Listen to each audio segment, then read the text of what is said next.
Townships tax, townships tax क्या होता था? The finance ministers levied taxes on the 5 goods. जो फाइनेंस मिनिस्टर्स था उन्होंने क्या किया था? 5 चीज़ों पे, 5 गुड्स पे उन्होंने टैक्स लगा दिया था, जैसे कि whisky, lead, paper, coin, metal and paints. इन 5 चीज़ों पे उन्होंने टैक्स अपनी लगा दी, which were imported by America from England, जो कि अमेरिका से इंग्लैंड में इंपोर्ट किए जाते थे। राइट्स मतलब violence against broke out at several places against the imposition of the new taxes and finally township tax on 4 commodities were withdrawn. जो कि इन्होंने जब ज़्यादा होने लगे, अगेंस्ट जो वायलेंस बढ़ने लगे, तो इन्होंने अपने जो 4 टैक्सेस थे उसको वापस ले लिया और सिर्फ टी के ऊपर अपना टैक्स वापस रखा। बाकी इन्होंने सारे टैक्स अपने लगाए रखे थे, हटा दिए थे, सिर्फ और सिर्फ टी पे रखा। Lord North tea policy and the Boston T party, इसमें इस एक्ट में क्या होता? The decision of the British government to continue the tax of the tea was vehemently opposed. इन्होंने बहुत ज़्यादा वो जो टी जो इन्होंने टैक्स लगाया था उस पर इन्होंने बहुत ज़्यादा स्ट्रांगली अपोज किया था, मतलब बाय द अमेरिकन्स के थ्रू जो इस पर बहुत ज़्यादा इन लोग मान नहीं रहे थे टैक्स को, इन्होंने अपोज किया था। Lord North also authorise the East India Company to export tea directly to America. This move added spark to the already existing fire। उन्होंने फिर ये मूव जो लॉर्ड नॉर्थ है उन्होंने जो है ईस्ट इंडिया कंपनी से जो export tea directly to America, उन्होंने डायरेक्ट जो है एक्सपोर्ट करना स्टार्ट कर दिया टी को डायरेक्ट अमेरिका पे। तो इस चीज़ ने बहुत ज़्यादा आग लगा दी, मतलब स्पार्क ऑलरेडी इसमें बहुत ज़्यादा बातचीत वो सब चल रहा था, उसमें और ज़्यादा वो आग लग गई। जब इसमें लोगों को डायरेक्ट अमेरिका को टी मिलने लगी, चाय पत्ती मिलने लगी, तो उन्होंने और ज़्यादा वो अगेंस्ट हो गए इस चीज़ के। ऑन 16 दिसंबर 1773, 16 दिसंबर को 1773 में अ ग्रुप ऑफ पीपल, लोगों ने आपस में बात करी एक दूसरे से, और बहुत सारा जो शिप्स पे जो है बहुत ढेर सारे ईस्ट इंडिया कंपनी से जो बोस्टन हार्बर जो आते थे, जो टीज आते थे, चाय पत्ती आते थे, उन्होंने 340 चेस्ट, 340 चेस्ट का मतलब होता है वुड के कंटेनर जो होते थे बड़े बड़े, उसको उन्होंने पानी में जो है फेंक दिया था।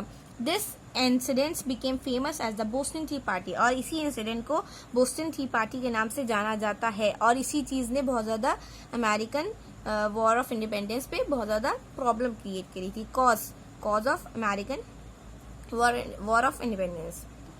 बिगिनिंग ऑफ द वॉर, जब इसकी फिर इस लोगों ने लड़ाई स्टार्ट की, the British government now took stern मतलब स्ट्रिक्ट। जो ब्रिटिश गवर्नमेंट थी वो उन्होंने बहुत ज़्यादा मेजर्स अगेंस्ट मॉस टैक्सेस, इन्होंने बहुत ज़्यादा स्ट्रिक्ट रोल्स, उसकी बहुत ज़्यादा अगेंस्ट स्ट्रिक्ट हो गई थी मॉस टैक्सेस के। But all the colonies united together to support and help moss taxes. उसके बाद जितनी भी सारी जो कॉलोनीज थी वो इकट्ठा होकर उसने मॉस टैक्सेस को हेल्प किया, सपोर्ट किया। मगर a conference of the representatives of the 13 colonies were convened at Philadelphia. वहाँ पे फिर लोगों ने जो 13 कॉलोनीज वहाँ पे जो बनी थी वो इकट्ठा हुए, उन्होंने फिर एक कॉन्फ्रेंस रखी, जिन्होंने ऑन 5 सितंबर 1774 में जो कॉन्फ्रेंस रखी उन्होंने आके डिस्कस किया एक दूसरे से। फिर उसके बाद जब 5 सितंबर को जो मीटिंग, उसके बाद उन्होंने क्या किया, an appeal was made to the British ruler King George third. उन्होंने फिर जो अपनी बात जो है किंग जॉर्ज थर्ड से अपनी बात करी, टू लिव द रिस्ट्रिक्शन, जो अपने जो रिस्ट्रिक्शन है ट्रेड सामानों के ऊपर उसको हटा दिया जाए, और जितनी भी टैक्सेस है सब कुछ हटा दिया जाए, और उनसे बिना पूछे कोई भी उनके कॉलोनीज के ऊपर कोई भी टैक्स नहीं लगाया जाएगा, और जो भी टैक्स लगाए जाएंगे वो बिना कॉलोनीज के परमिशन के नहीं लगाए जाएंगे। और उन्होंने ये भी इंक्लूड किया था कि इसमें जो भी इनके ब्रिटिश के सामान गुड्स जो आते हैं वो उनको बॉयकॉट कर देंगे, उनको यूज़ नहीं करेंगे, जितने भी ब्रिटिश से सामान आते हैं। King George third regarded this as a revolt. King George ने इसको एक इनके प्रोटेस्ट के तौर पे उसने समझा कि अगर ये नहीं मानेंगे तो ये सब प्रोटेस्ट पे बैठ जाएंगे, and send British troops to suppress the colonies. और उन्होंने अपने बहुत सारे ब्रिटिश ट्रूप्स, आर्मी मिलिट्री वाले उन्होंने अपने भेजे, और उसमें उनको ज़बरदस्ती मनवाने के लिए उनके ऊपर जोर दिलवाया। But battles insured between the British troops and the colonists at the Leggingstons and the Concord on 14 April, in which the volunteers of both the colonists and the British troops were killed. The incidents marked the beginning of the War of the Independence. इसमें क्या हुआ था, दोनों troops जब आए थे, दोनों तरफ के लोगों ने एक दूसरे से लड़ाई की थी, उनके तरफ के भी लोग मरे थे, उनके तरफ दोनों तरफ के लोग जो मारे गए थे, और इसको एक बिगिनिंग, शुरुआत मानी गई थी वॉर ऑफ इंडिपेंडेंस की. Course of the war. Soon after another conference, इसके बाद फिर एक और कॉन्फ्रेंस हुई of the colonies was convenced at Philadelphia on 10th May 1775. उसमें 1775 में 10th मई को एक और कॉन्फ्रेंस हुई जिसमें लोगों ने उनको कन्विंस करने की कोशिश करी. It was presided by John Hancock, a rich businessman, जिसमें जॉन हैंकॉक थे और वो बहुत ज़्यादा रिच बिजनेसमैन थे. In this conference George Washington was appointed as the commander in chief of America, जिसमें जॉर्ज वाशिंगटन को भी एज अपॉइंट किया गया था कमांडर चीफ ऑफ अमेरिका के. उससे the colonist resolve to take up arms to fight for their freedom. जो colonist थे, जो वहाँ के रहने वाले थे कॉलोनी, उन्होंने अपने बाजू तय बना लिए थे लड़ाई जंग लड़ने के लिए, अपनी आज़ादी के लिए. और जो अपने हथियार थे, जितने सारे आर्म्स थे, जितने सारे इनके हथियार थे, उन्होंने प्रिपेयर किया उसको फाइट करने के लिए, अपनी आज़ादी के लिए.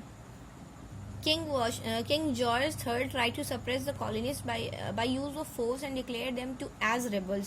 उसके बाद उन्होंने क्या किया, अपने जितने भी कॉलोनिस्ट के रहने वाले थे उनके ऊपर ज़बरदस्ती उनको फोर्स किया और डिक्लेयर किया कि वो एक तरह से हमारे रिबेल्स, हमारे अगेंस्ट, हमारे दुश्मन हैं. On 4th July 1776, the representatives of the colonies declared the independence of the 13 colonies and approved the Declaration of Independence at Philadelphia. उसके बाद उन्होंने इसको 13 जो कॉलोनीज थी उनका इंडिपेंडेंस डिक्लेयर कर दिया और उनको अलाउ कर दिया, उनको आज़ादी उनकी डिक्लेयर कर दिया. और कहाँ हुआ ये आज़ाद? फिलाडेल्फिया में. उसके बाद जब उनको इंडिपेंडेंस मिल गई, उन्होंने एक और डिक्लेरेशन दिया. ये डिक्लेरेशन दिया कि जो कॉमन पीपल हैं, जो कॉमन आम लोग हैं, वो अपना उनके पास खुद का राइट होना चाहिए, खुद का गवर्नमेंट चुनने के लिए, उनके पास खुद का ओन चॉइस, उनको खुद की मर्जी होना चाहिए. The colonies had suffered for long and now they would fight for their independence. उन्होंने बहुत ज़्यादा सफ़र किया था इस चीज़ के लिए, बहुत लंबा टाइम तक. उसके बाद वो खुद के लिए लड़ाई की और अपना लोग को आज़ादी मिल गई थी.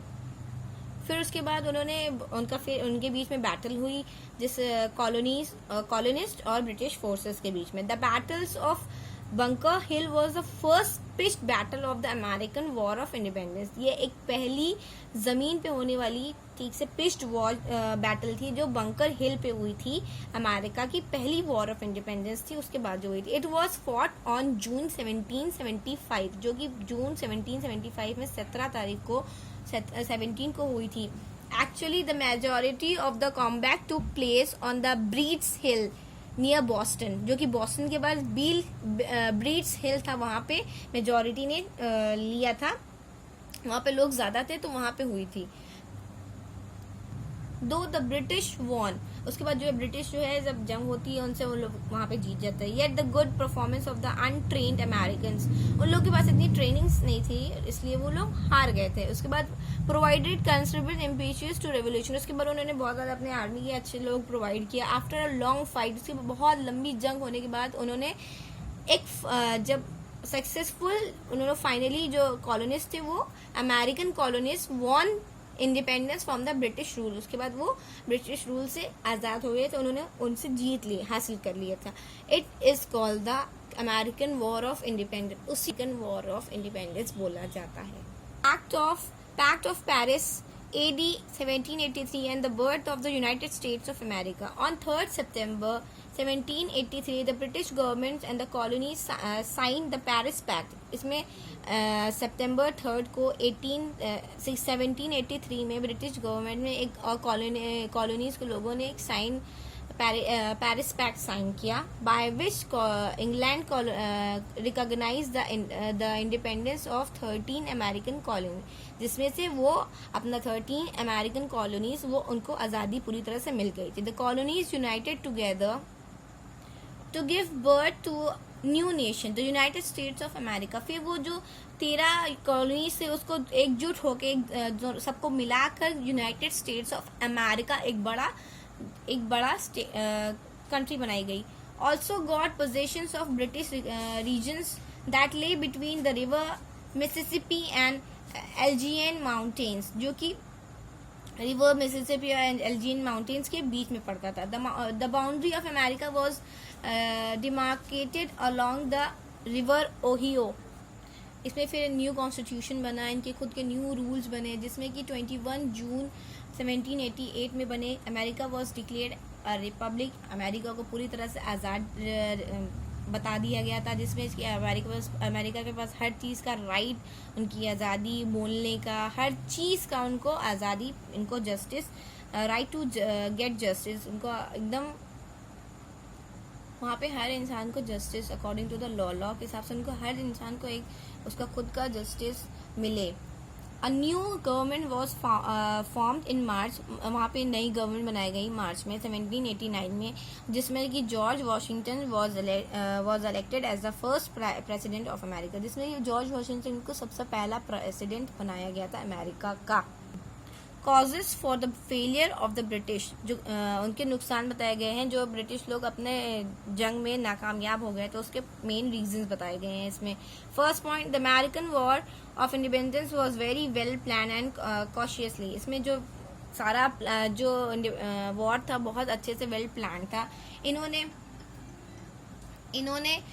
उनको बहुत ज़्यादा हल्के में लिया था, बहुत आसानी से ले लिया था, बहुत ज़्यादा सोचा था कि इतने ज़्यादा एक्चुअल उनके पास इतनी पावर नहीं होगी, इसलिए उनको ओवर कॉन्फिडेंस, उनका जो ओवर कॉन्फिडेंस था, तो उनकी वजह से वो हार गए.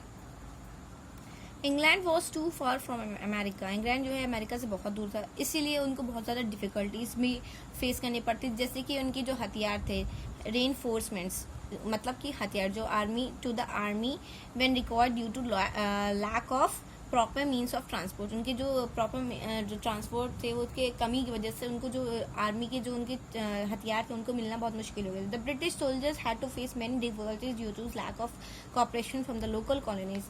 कॉलोनीज उनका लोकल एरिया था, इसलिए उनको बहुत आसानी से उनके हथियार बहुत आसानी से सब कुछ मिल जाता था, लेकिन उनको बहुत ज़्यादा प्रॉब्लम ब्रिटिश आर्मी को होती थी, जिसकी वजह से बहुत ज़्यादा प्रॉब्लम हुई उनको वॉर में लड़ने में. Point number 3, the British soldiers failed to get proper support from the King George III. जो उनके जो King George III थे, उनके जो रूलर थे, उनको ठीक से ब्रिटिश के जो सोल्जर्स थे उनको ठीक से सपोर्ट्स नहीं मिलते थे. Their commanders Lord George Germain was also incompetent. उनके जो कमांडेंट थे उनसे भी उनको ठीक से नहीं मिलता था. This result in a loss of spirit of the British soldiers. इस वजह से उनके जो अंदर की मन की वो थी, इस वजह से वो उनकी जो स्पिरिट्स थी वो बहुत ज़्यादा, जो इंकरेजमेंट होता है इनके ब्रिटिश सोल्जर्स को, उनके सोल्जर्स से, उनके कमांडर्स से, उनके रूलर्स से उनको नहीं मिलता था.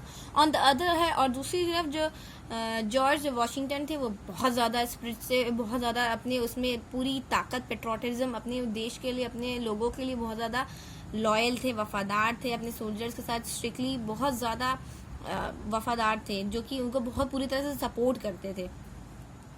Now fourth point, the colonies got help from Spain, Holland and France. 3 जगह से उनको हेल्प भी बहुत मिली थी, स्पेन से, हॉलैंड से और फ्रांस से. उनको 3 कॉलोनीज लोगों को 3 जगह से हेल्प भी मिली थी. दिस इंक्रीज देयर, जिस चीज़ ने उनकी बहुत ज़्यादा ताकत भी बढ़ा दी थी.